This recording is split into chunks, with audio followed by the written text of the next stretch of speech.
और मुझे लगता है हिंदी में बोलने में कोई आपत्ति नहीं है। अंग्रेजी में कोई आपत्ति नहीं है। लेकिन एक मित्र जो कुलगुरु थे जबलपुर में, वहाँ के मेडिकल यूनिवर्सिटी में चिकित्सा विश्वविद्यालय के कुलगुरु थे डीपी लोकवानी जी, धर्मपाल लोकवानी जी। उनका एक वाक्य मुझे हमेशा स्मरण आता है। वो कहा करते थे कि उस भाषा में बोलना चाहिए जिस भाषा में स्वप्न देखते हैं, तभी वो हृदय तक पहुंचती है। तो स्वप्न में अंग्रेजी में नहीं देखता, इसलिए मैं हिंदी में बोलता हूँ। यहाँ अत्यंत विद्वान, ऐसा विद्वत मंडली का यह पैनल यहाँ पर मुझे दिखाई देता है। 2 न्यायमूर्ति हमारे बीच में बैठे हैं, 3 कुलगुरु बैठे हैं, हमारे नेपाल शिक्षण परिषद के माननीय अध्यक्ष और वहां के सुप्रीम कोर्ट के रजिस्ट्रार रहे डॉक्टर रामकृष्ण तिमिल सिन्हा जी मुझे यहाँ पर दिखाई दे रहे हैं। और जिस ऋषितुल्य युवा व्यक्तित्व को अभी हमने सुना, रात के 12:30 बजे इस उत्साह से सुबह 5:30 बजे से शुरू करने के बाद, मात्र 81 वर्ष की आयु है वेदनंदा जी की। At the age of 81 years young, he is so full of spirit and full of some planning for future. That's why I call you young, sir. Whenever I meet you, I get so much of inspiration and motivation. At this age, you have something, some endowment you are creating, some Dharma studies department you are creating, some PhDs you are trying to promote and sponsor. So that kind of an enthusiasm and zeal at the age of 81, you are not 81 years old, you are 81 years young. So I bow to you. यही हमारे ऋषि है, जिन ऋषियों की बात past tense में करने की आवश्यकता नहीं है। हमारे सामने साक्षात ये ऋषि बैठे, भालाजी बैठे, लक्ष्मी नारायण भालाजी। और ऋषियों की बात चली तो भालाजी के दर्शन हो गए, तो वो भी ऋषितुल्य व्यक्तित्व हमारे बीच में है। अपना सारा जीवन राष्ट्र समर्पित करके, मेरी आयु से अधिक समय उनका राष्ट्र को समर्पित हुआ है। और अभी अभी उन्होंने संविधान पे अद्भुत पुस्तक लिखी है, संविधान में जो कलाकृतियां है उसको लेकर के, और एक अद्भुत पुस्तक उन्होंने लिखी है नंदलाल बोस, और उन सबको श्रद्धांजलि देते और उनके अर्थों को। इसलिए उनकी भी उपस्थिति है इस, और 300 से अधिक लोग जो इस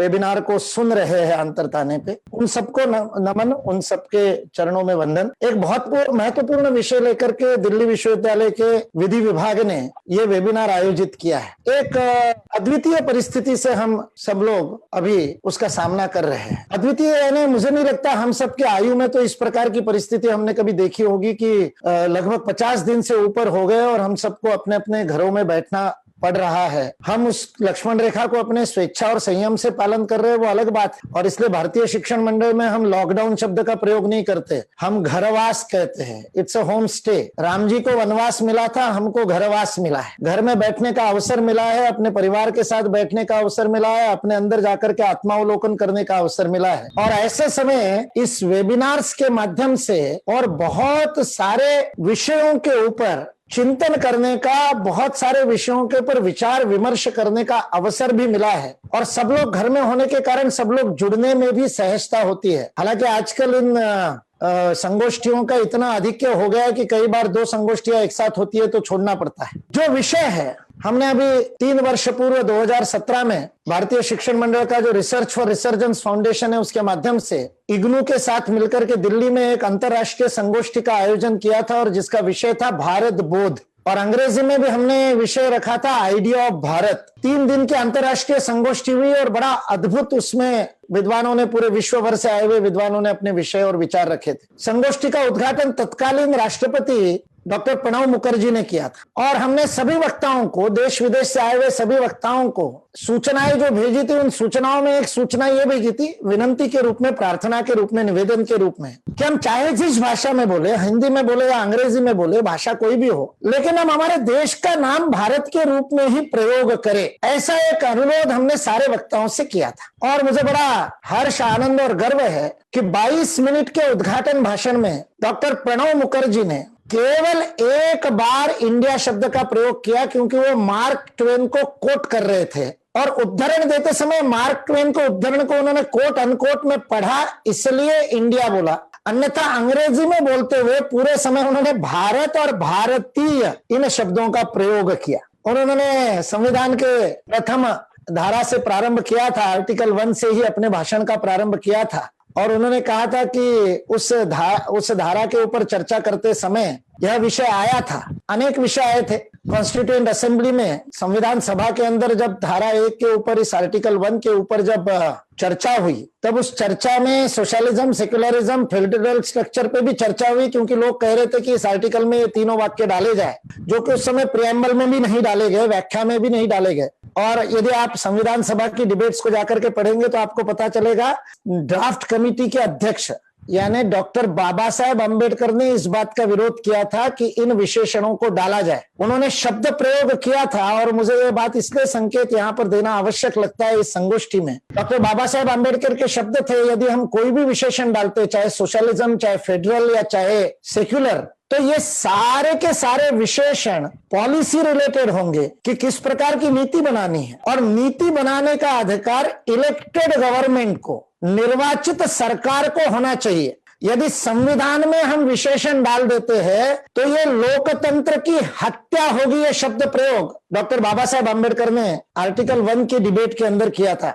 it will be killing democracy. और इसलिए संयोग नहीं कह सकता मैं इस बात को, डॉक्टर बाबा साहेब अम्बेडकर के शब्द सत्य हुए जब संविधान के 42वें संशोधन में, 42nd amendment of the constitution, और विद्वान लोग जानते हैं 1975 की वह 42वां संविधान संशोधन था, जिस संशोधन से नागरिकों के मूलभूत अधिकार रद्द कर दिए गए थे। सारी की सारी अधिसत्ता एग्जीक्यूटिव के अंदर, कार्यपालिका के अंदर और सीमित कर दी गई थी, और इमरजेंसी, आपातकाल देश पर थोपा गया था। जिस संविधान संशोधन से आपातकाल देश पर थोपा गया, उसी संविधान संशोधन से सेक्युलर और सोशलिस्ट, ये दो विशेषण प्रियम्बल में घुसेड़े गए। मैं जानबूझ करके घुसेड़े गए शब्द प्रयोग कर रहा हूं, मुझे पता है अच्छा शब्द नहीं है, रजनीश शुक्ल जी डांटेंगे मेरे को ऐसा शब्द प्रयोग करने के लिए, किंतु वो प्रक्रिया वही थी। लोकतंत्र की हत्या करने के लिए इन विशेषणों को डाला गया था, जो संविधान सभा की भावना के विरुद्ध था। इसलिए आर्टिकल 1 पर चर्चा करते समय ये विषय पर भी, प्रियम्बल के विषय पर भी मैंने जानबूझ करके छुआ। ये तो इस देश का सौभाग्य है कि लक्ष्मीमल जी सिंघवी जैसे विधि विशेषज्ञ उस समय विधि मंत्री थे, और इसलिए संविधान का जो प्रस्तावना है, उस प्रस्तावना का यह संविधान संशोधन 42वां, उस संविधान की प्रस्तावना का जो हिंदी में अनुवाद है, एल.एम. सिंघवी जी की, लक्ष्मीमल्ल सिंघवी जी की दूरदर्शिता थी कि जिसके कारण उन्होंने हिंदी में अनुवाद धर्मनिरपेक्ष नहीं किया, सेक्युलर। इसलिए जो लोग हिंदी में धर्मनिरपेक्ष शब्द का प्रयोग करते हैं, दे आर अनकॉन्स्टिट्यूशनल। संविधान के प्रस्तावना में 42वें संशोधन विधेयक से जो विशेषण डाला गया है, उसका हिंदी अनुवाद लक्ष्मीमल सिंघवी जी ने विचार पूर्वक पंथ निरपेक्ष किया है। क्योंकि सीमा सिंह जी ने कहा कि धर्म और न्याय की चर्चा हम इस संगोष्ठी में करने वाले हैं, इसलिए धर्म और पंथ के भेद को भी समझना आवश्यक है। पंथ निरपेक्ष यह हिंदी में संविधान की प्रस्तावना का विशेषण है, सेक्युलर जिसको अंग्रेजी में लिखा है भारत में। मैं ऑफिशियल आधिकारिक अनुवाद की बात कर रहा हूं, आप अभी भी जाकर के देख सकते। मराठी में धर्मनिरपेक्ष हो गया, ये दुर्भाग्य है।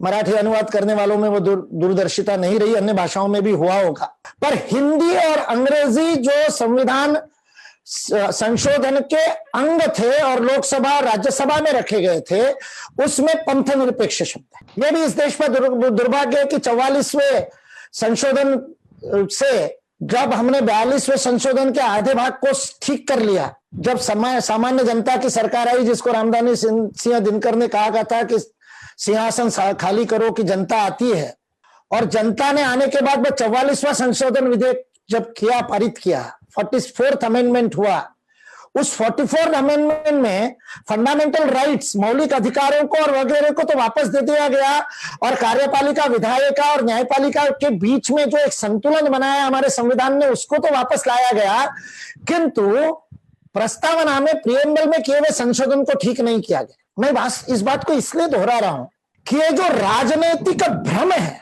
यह जो राजनीतिक विभ्रम है, दिस पॉलिटिकल कंफ्यूजन, ये भारत की स्वतंत्रता का एक बहुत बड़ा अभिशाप है। संविधान सभा में यह भ्रम हमको दिखाई देता। मैं देख रहा था, हमारे आसपास के देशों का तो इतिहास हमको पता है, हमारे सामने हुआ है। लोकतंत्र भी नहीं था, मिलिट्री का शासन था, उसके बाद भी मिलिट्री के शासन में भी बर्मा ने अपने मूलभूत नाम म्यांमार को वापस लाया। अंग्रेजों के दिए हुए नाम को नकारा और 91-92 में हुआ हमारे सामने, आंखों के सामने बर्मा का म्यांमार हुआ और म्यांमार करते समय बर्मा के शासकों ने, जहां लोकतंत्र भी नहीं था, आंग सान सू की लोकतंत्र के लिए लड़ रही थी जिसको भारत बल दे रहा था, ऐसे उस मिलिट्री के अधिशासन ने भी, डिक्टेटरशिप ने भी, और अपने राष्ट्रीय गौरव को वापस लाने के लिए और दासता की भावना को नकारने के लिए, क्योंकि नाम तो हमारा परिचय होता है, नाम तो हमारी पहचान होती है, नाम तो हमारी अस्मिता से जुड़ा हुआ है, नाम तो हमारे अभिनिवेश से जुड़ा है,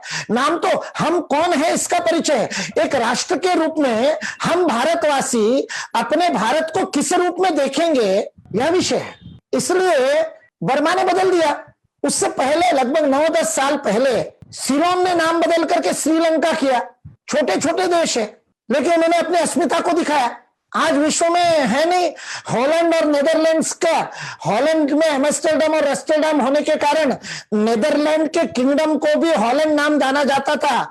सारे विश्व में उनकी उपनिवेश थे, कॉलोनीज थी, लेकिन जिस समय ऑफिशियल नाम की बात आई उन्होंने नेदरलैंड्स किया। आज नेदरलैंड्स ऑफिशियल नाम है, हॉलैंड और डच ये यूज में है, उपयोग में है, लेकिन ये व्यावहारिक नाम हो सकते हैं, लेकिन उनके व्यावहारिक तो बर्मा भी आज तक लोग कहते हैं। तो यह नाम परिवर्तन अस्मिता के जागरण के कारण होता है, और अस्मिता जब जागृत नहीं होती है, राष्ट्रभाव जब जागृत नहीं होता है, जब यह चेतना जागृत नहीं होती है, तो इस सुप्त चेतना के कारण राजनीतिक इच्छा शक्ति की कमी होती है, और जब राजनीतिक इच्छा की कमी होती है तब भ्रम जनता पर थोपा जाता है, नेतृत्व का भ्रम जनता की विभीषिका बन जाता है।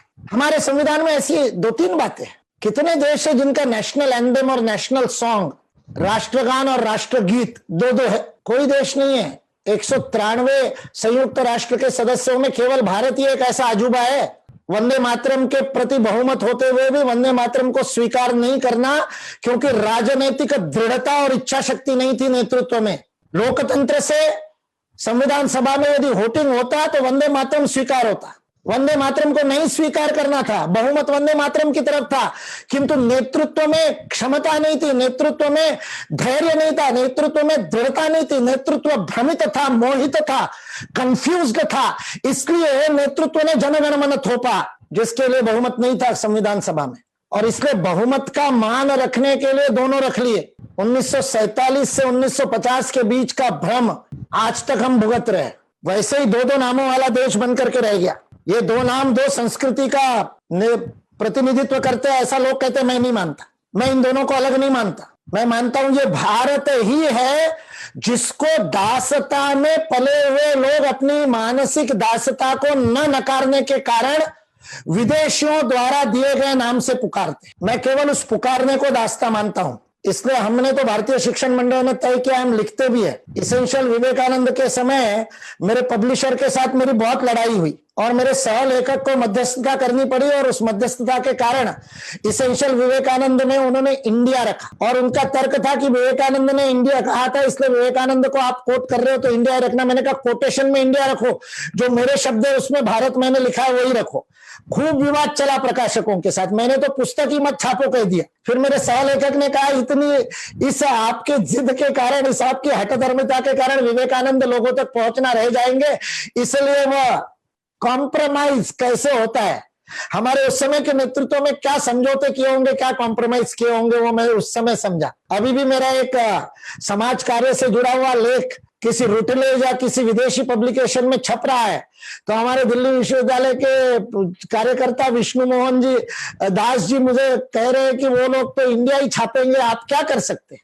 हम हमारा आग्रह नहीं कर सकते कि हम अंग्रेजी में भी भारत बोलेंगे। कॉन्स्टिट्यूशनली तो दोनों अलाउड है ना, संवैधानिक रूप से तो भारत भी कह सकते। संविधान में ये तो नहीं लिखा, आर्टिकल 1 में धारा 1 में ये थोड़ी लिखा है कि आप अंग्रेजी में इंडिया कहेंगे और हिंदी में भारत कहेंगे। डॉक्टर प्रणब मुखर्जी ने कहा संविधान के प्रथम आर्टिकल की भावना भारत को महत्व देने वाली है, और यह बात उस डिबेट में आई थी। उस संविधान सभा की डिबेट में चर्चा में यह बात आई थी। हिंद भी नाम आया था जय हिंद के कारण। सुभाष चंद्र बोस को मानने वाले कह लेते हिंद कहो। हिंदुस्तान पाकिस्तान के पाकिस्तान के रूप में, रिएक्शन के रूप में हिंदुस्तान रखो, ये भी बात चल रही थी, लेकिन भारत स्वीकार हुआ। फिर भारत के प्रति बहुसंख्य थे, मेजॉरिटी भारत को, संविधान सभा में अधिकतर लोग भारत को स्वीकार करते थे। हम में से कितने लोग जानते हैं कि डॉक्टर बाबा साहेब आंबेडकर ने भगवे ध्वज को राष्ट्र ध्वज के रूप में रखने का प्रस्ताव ध्वज समिति के सामने दिया था। हम इस भ्रम को जी रहे हैं। 75 वर्ष हो रहे अब हमारे स्वतंत्रता को, और 2/3 से अधिक शताब्दी पार करने के बाद भी हम इस भ्रम को दूर नहीं कर पा रहे। राजनीति का पगड़ा हमारे मनों पे कितना है इसकी बात है। इसलिए विद्वानों में चर्चा चल पड़ी है। इसलिए हमने भारत बोध के ऊपर अंतर्राष्ट्रीय संगोष्ठी विद्वानों की क्योंकि हमारा मानना है कि विद्वान मार्गदर्शन करेंगे, विद्वानों के मार्गदर्शन पर नेतृत्व को चलना चाहिए। बौद्धिक नेतृत्व विद्वानों के हाथ में आना चाहिए। इसलिए विद्वानों को दासता छोड़नी पड़ेगी, विद्वानों को इस बात पर विचार करना पड़ेगा। तिमिल सिन्हा जी बैठे, पिछले 3 वर्षों से मैं नेपाल जा रहा हूं बार बार। नेपाल के लोगों के साथ में बात करते समय मुझे इन 2 शब्दों के, इन 2 नामावलियों का अर्थ बहुत अच्छे से पता चला।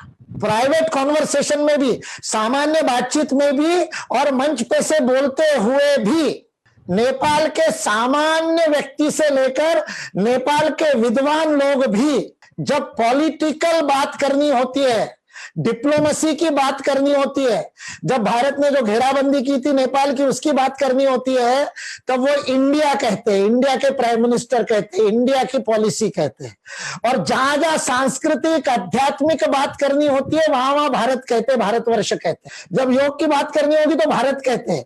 उसी भौगोलिक परिवेश को वो नेपाल में सहजता से 2 प्रकार से अभिव्यक्त करते हैं। जब सांस्कृतिक अभिव्यक्ति करनी हो तो उसी भूगोल को वो भारत कहते हैं, उसी सीमाओं के अंदर को, और जब राजनीतिक बात करते हैं तो वो इंडिया कहते हैं। ये संविधान की प्रथम धारा को हृदय से समझने का अवसर मुझे नेपाल जाने से मिला।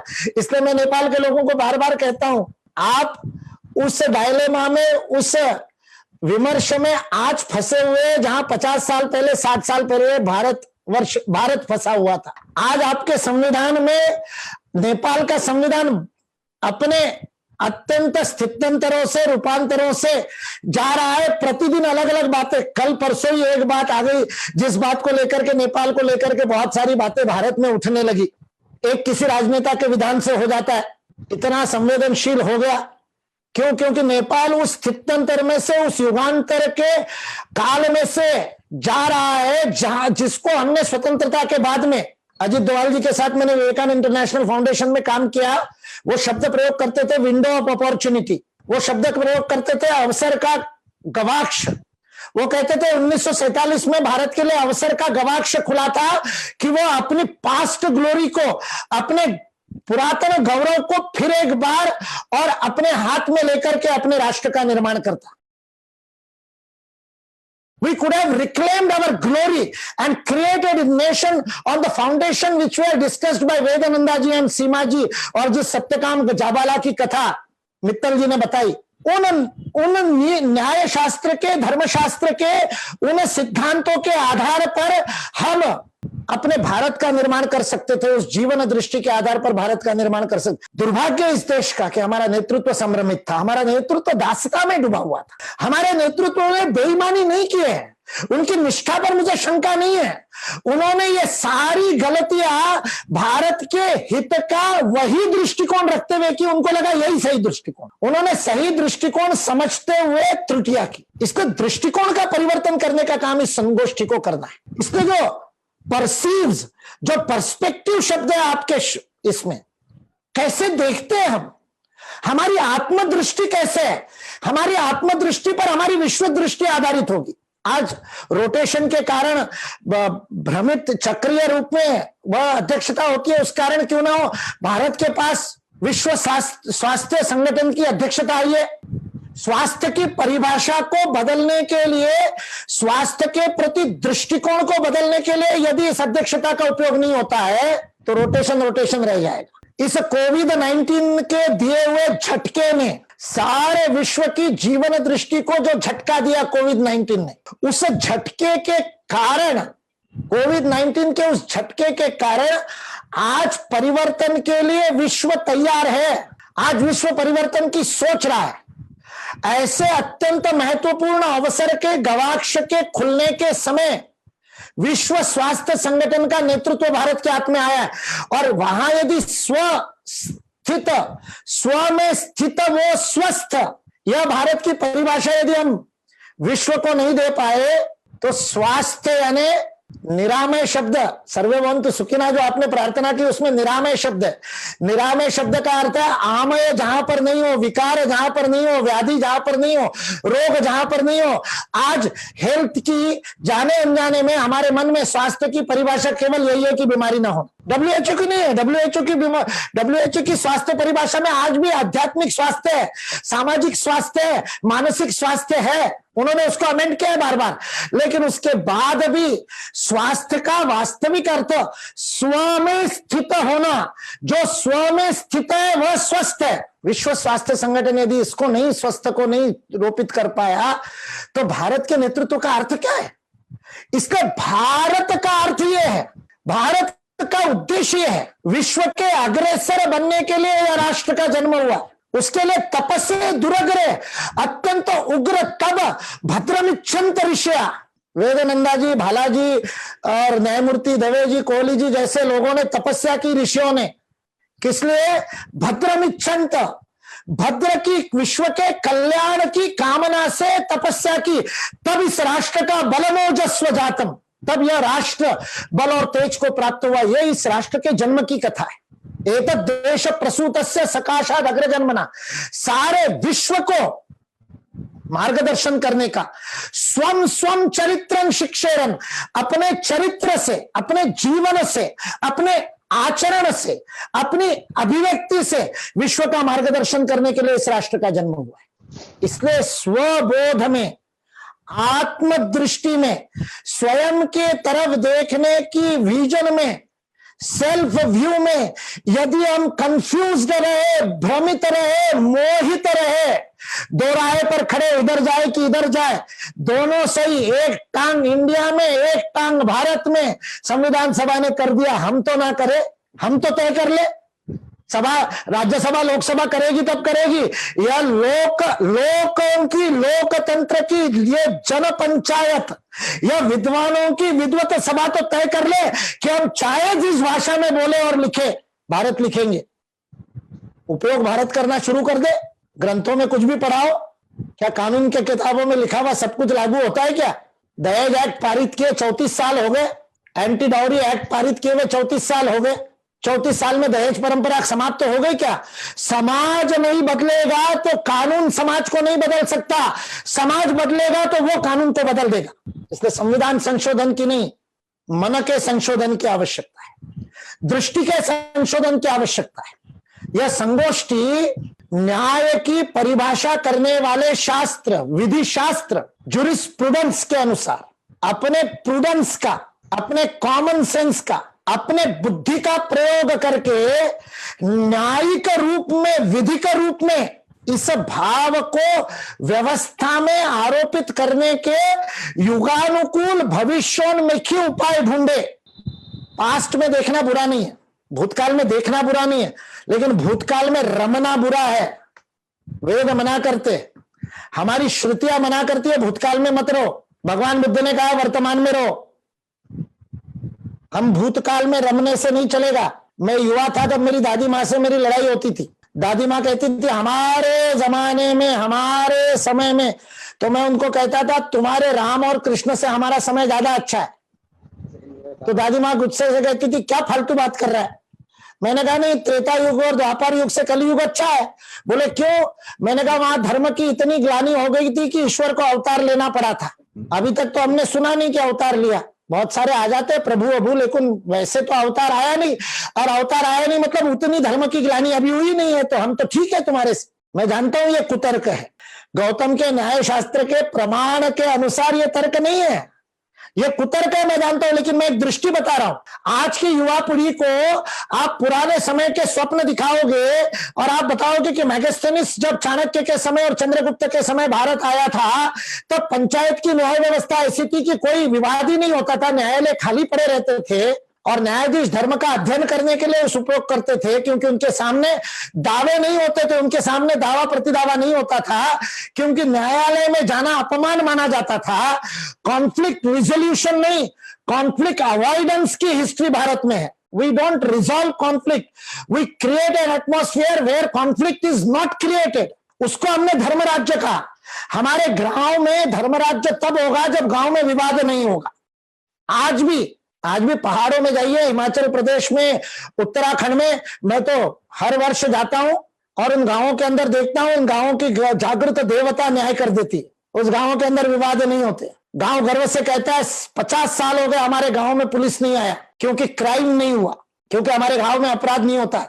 इसको हमारे धर्म राज्य का कॉन्फ्लिक्ट अवॉइडेंस का एम्बियंस क्रिएट करना, ऐसी वातावरण निर्मित करना कि जिस वातावरण में और विवाद ही पैदा ना हो, ऐसा संवाद का वातावरण, इसको धर्म कहा है हमारे यहां। ये भारत है। इस भारत को देखने के लिए विश्व आया था, अचंभित होकर के आया था। इब्न बतूता अचंभित होकर के आया था, अचंभित होकर के गया था। मार्को पोलो अचंभित होकर के आया था, अचंभित होकर के गया था। अलेक्जेंडर अचंभित होकर के आया था, अचंभित होकर के गया था। भारत ने सारे विश्व को तत्व नहीं दिए, केवल एप्लीकेशन दिया, आचरण दिया। धर्म को हमने कहा आचार प्रभवो धर्म।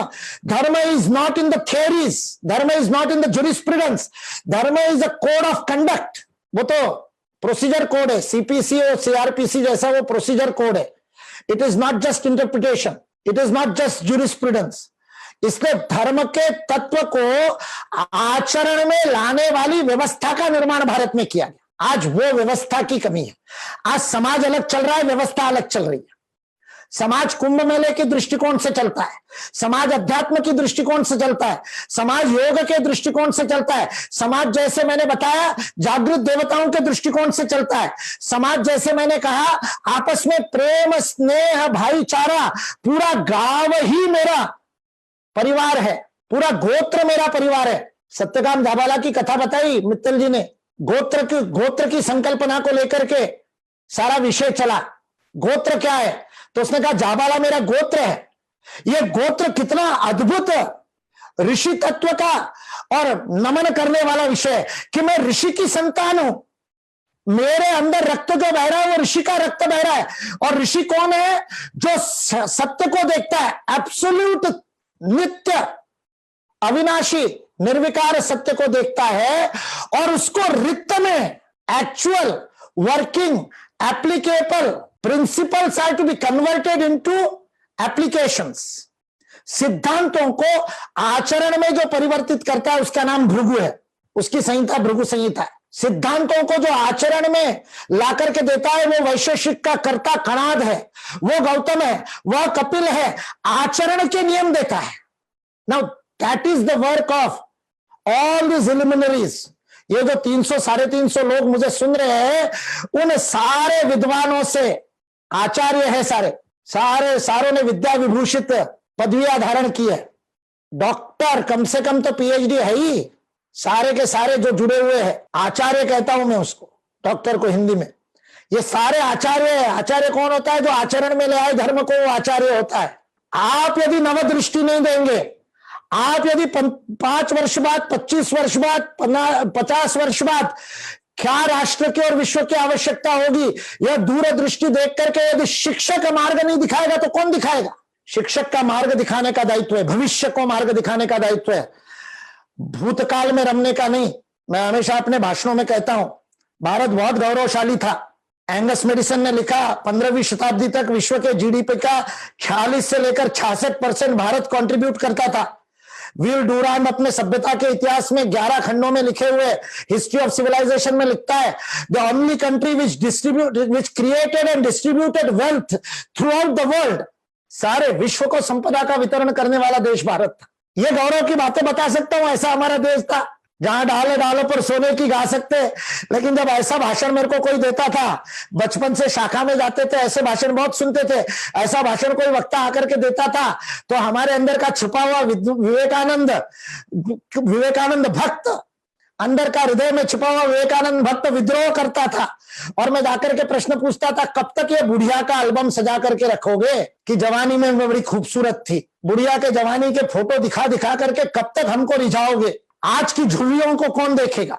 आज के भ्रम को कौन नष्ट करेगा, ताकि आने वाले समय में यह चिर युवा भारत माता फिर एक बार विश्व के गुरु के पद पर आसीन हो जाए। विश्व प्रतीक्षा कर रहा है। विश्व को बेनिवोलेंट लीडरशिप चाहिए, विश्व को कल्याणकारी नेतृत्व चाहिए, विश्व को शोषण करने वाला नेतृत्व नहीं चाहिए, विश्व को विस्तारवाद करने वाला नेतृत्व नहीं चाहिए।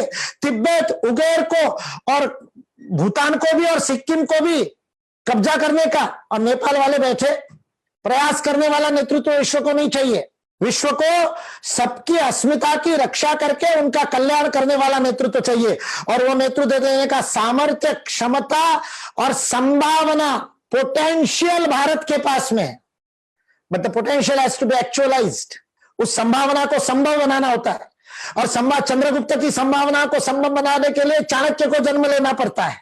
इसलिए मेरे सामने बैठे हुए चाणक्यों से आह्वान है, जिसकी तस्वीर लंदन के म्यूजियम में लगी हुई है, जिस मनुस्मृति को लेकर के बवाल उठता है भारत में प्रतिदिन, उस मनु महाराज की तस्वीर लंदन म्यूजियम में लगी है, और उसमें लिखा है सबसे पुराना लॉ गिवर, सबसे पुराना विधि प्रदाता, विश्व का ज्ञात सर्वाधिक पुरातन विधि प्रदाता, the oldest law giver of the world. ये लिख करके ब्रिटेन के लंदन म्यूजियम में मनु की मूर्ति लगाई जाती है और भारत में मनुस्मृति जलाई जाती है। हमको मनुस्मृति नहीं चाहिए, हम मनुस्मृति के पुरस्कर्ता नहीं है। मनुस्मृति जलाने की बात करते हैं, मैं कहता हूं जलाओ यार, मैं भी जलाता हूं तुम्हारे साथ, एक कॉपी मेरे को दे दो। मैंने तो पढ़ी हुई है, तुमने पढ़ी भी नहीं है। मैं तो पढ़ने के बाद जलाने को तैयार हूं, और इसलिए नहीं कि उसमें कुछ गलत है या सही है, उसका कोई विषय ही नहीं। स्मृति तो उस काल के लिए थी, मनु के काल के लिए थी, और सबसे कॉन्जर्वेटिव, सबसे छोटा जो संकीर्ण उसका मापन है वो 900 वर्ष पुराना है। कम से कम 900 वर्ष पुराना तो मनु था ही। तो 900 साल पहले के लिए बने हुए नियम, हमारा अभी 50 साल 1950 में आया हुआ संविधान 70 साल में 125 बार अमेंड हो गया। मनुस्मृति को कितने बार अमेंड करना चाहिए? इसलिए हमको अभिस्मृति चाहिए। मैं लोगों को कहता हूं कि आज तो हम अंबेडकर स्मृति के काल में जी रहे हैं, क्योंकि बाबा साहब अंबेडकर संविधान सभा की वो ड्राफ्ट कमेटी के अध्यक्ष थे, इसलिए उनको संविधान निर्माता हम कहते हैं। इसलिए भारत का संविधान को मैं अंबेडकर स्मृति कहता हूं। स्मृति नहीं होगी तो अमेंडमेंट करके स्मृति बनाना पड़ेगा। श्रुति पर आधारित होगी तो स्मृति होगी। श्रुति का आधार छोड़ दिया, इसलिए स्मृति विकृत हो सकती है, लेकिन है तो आज की स्मृति वही, आज के कालखंड का संविधान वही है। आज हम अंबेडकर स्मृति के काल में जी रहे, इसलिए मनुस्मृति जलाने से मेरे को कोई दिक्कत नहीं है। अंबेडकर स्मृति जलाओगे तो ताल ठोक करके खड़ा हो जाऊंगा, भारत का अपमान नहीं सहूंगा। बदलेंगे, परिवर्तन करेंगे, हम अपने लोकतंत्र के अनुसार करेंगे, किसी दूसरे को उसको छेड़ने नहीं देंगे, उसका अपमान नहीं करने देंगे। इसलिए भारत के बारे में, भारत के नामाभिधान, भारत के परिचय, भारत की अस्मिता, भारत के आत्मगौरव के बारे में विधि की दृष्टि से, न्याय नहीं विधि की दृष्टि से, गौतम के न्याय शास्त्र में जस्टिस से कोई लेना देना नहीं। गौतम का न्याय शास्त्र लॉजिक से जुड़ा हुआ है, तर्क से जुड़ा हुआ है, और वो तर्क बताता है कि कैसे इंटरप्रेट करना। इसलिए it's a science of interpretation. इसलिए उसकी बात नहीं कर रहा मैं बात कर रहा हूं धर्मशास्त्र की, जो जीवन जीने का अर्थ देता है। भारत में न्याय शास्त्र, न्याय जिसको आज हम जस्टिस कहते हैं, उस जस्टिस को देने वाला भारत में जो है उसको धर्मशास्त्र कहा जाता है। फिर वो बोधायन के ले लो, आपस्तंभ के ले लो, कोई भी ले लो, लेकिन उन धर्मशास्त्रों को अध्ययन करते समय उनको जैसे के तैसे स्वीकार करने की बात नहीं। आज युगानुकूल रूप में वो सर्वे भवन्तु सुखिना के तत्व, वो वसुधैव कुटुंबकम के तत्व जो वेदानंदा जी ने हमको बताए, उन तत्वों को आज के ज्यूरिस्प्रूडेंस में, आज की संवैधानिक भाषा में, आज की कॉन्स्टिट्यूशनल वोकैबुलरी में, आज के संवैधानिक शब्दावली में, आज की व्यवस्थाओं में, आज की न्याय व्यवस्था में, आज की शिक्षा व्यवस्था में लागू करने का दायित्व हम शिक्षकों का है। इसलिए इस संगोष्ठी में से वो निकलना चाहिए। इस संगोष्ठी में से विधि के अध्ययन का पाठ्यक्रम की दिशा तय होनी चाहिए। इस संगोष्ठी में से 5 साल बाद विश्व की क्या चुनौतियां होगी, क्या नेपाल के संविधान निर्माताओं को हम क्यों नहीं मदद कर पा रहे, हमारा सहयोग मांगने के बाद भी हम नहीं कर पाए। मैं तो उस समय विवेकानंद इंटरनेशनल फाउंडेशन में था, बहुत करीब से इन सारे नेपाल के नेताओं के साथ मेरी चर्चा हुई है, सुजाता कोइराला जी से लेकर प्रचंड तक, और ओली जी अभी जो है बाबूराम भट्टराय तक, सबके साथ, डोवाल जी के साथ जब मैं सेक्रेटरी के रूप में काम करता था, तैयार था नेपाल। हमारे पास आधुनिक समय के अनुसार परिभाषा और व्याख्या करने वाला, भारत दृष्टि वाला संविधान देने की क्षमता वाले विद्वान कौन पैदा करेगा? दिल्ली यूनिवर्सिटी करेगा कि नहीं करेगा? लॉ डिपार्टमेंट करेगा कि नहीं करेगा? यह प्रश्न है, यह भारतीय शिक्षण मंडल का काम है। ऐसी दृष्टि वाले और भविष्योन्मुखी दृष्टि वाले भूतकाल में से प्रेरणा लेंगे कि काल की प्रेरणा से भविष्य के लिए आज की भाषा में और मार्गदर्शन देने वाले शिक्षकों की आवश्यकता है। इसी प्रार्थना के साथ कि यह संगोष्ठी ऐसे शिक्षकों को प्रेरित करे, ऐसे शिक्षकों को समाज में प्रतिष्ठित करे, ऐसे शिक्षकों का सम्मान बढ़ाए, ऐसे शिक्षकों का अवसर और मंच प्रदान करे, ऐसे शिक्षकों को प्रकाशन के अवसर दे, ऐसे शिक्षकों का चयन करे। खोजे, मोती सब जगह पर बिखरे हुए, सीप के अंदर छिपे हुए भारतीय शिक्षण मंडल के कार्यकर्ता उनको खोजने का प्रयत्न करते हैं। ऐसे मोतियों को खोजने के लिए यह वेबिनार है। ऐसे लोग जो इस भविष्योन्मुखी दृष्टि से व्यवस्था में, समाज में जो धर्म है उसे व्यवस्था में लागू करने के लिए काम करना चाहते हैं, उन लोगों का स्वागत करते हुए अपनी वाणी को विराम देता हूं। जय हिंद, जय भारत।